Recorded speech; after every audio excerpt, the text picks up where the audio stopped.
আসসালামু আলাইকুম আমার আপুরা ভাইয়ারা কিরকম আছেন? আশা করি ভালো আছে। আমিও ভালো আছি ইনশাল্লাহ।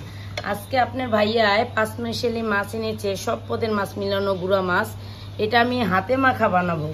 হাতে গুঁড়া মাছ রান্না করলে হাতে মেখে খুবই মজা লাগে। আমার সাথে থাকুন ও দেখতে থাকুন আমি কি কি ব্যবহার করি। আমি মাছগুলা দিয়ে দিলাম।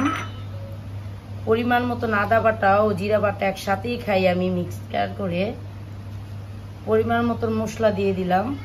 গুঁড়া মাছে হালকা মশলাই মজা লাগে। পরিমাণ মতন লবণটা দিয়ে দিব।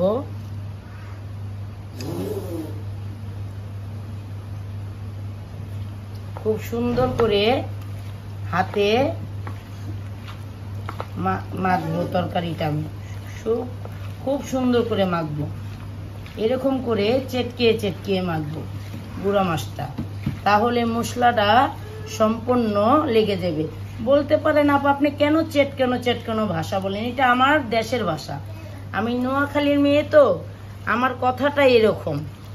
আমি কতক্ষণ শুদ্ধ বলি, কতক্ষণ আর দেশ গ্রামের ভাষা বলি, কতক্ষণ এক সময় এক ভাষা বলি। আমার কোনো ভাষা ঠিক নেই।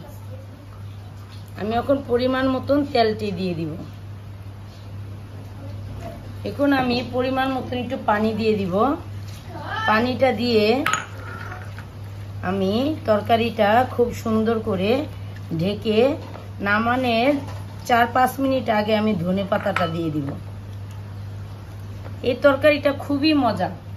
না খেলে কখনো বুঝতেই পারবেন না যে তরকারি হাতে মাখানো কত মজা। অতিরিক্ত পানি লাগবে না, গুঁড়া মাছে অতিরিক্ত পানি লাগে না। আমি এখন তরকারিটা ঢেকে চুলার ভিতরে দিয়ে দিব। আসুন আমার সাথে ও দেখতে থাকুন।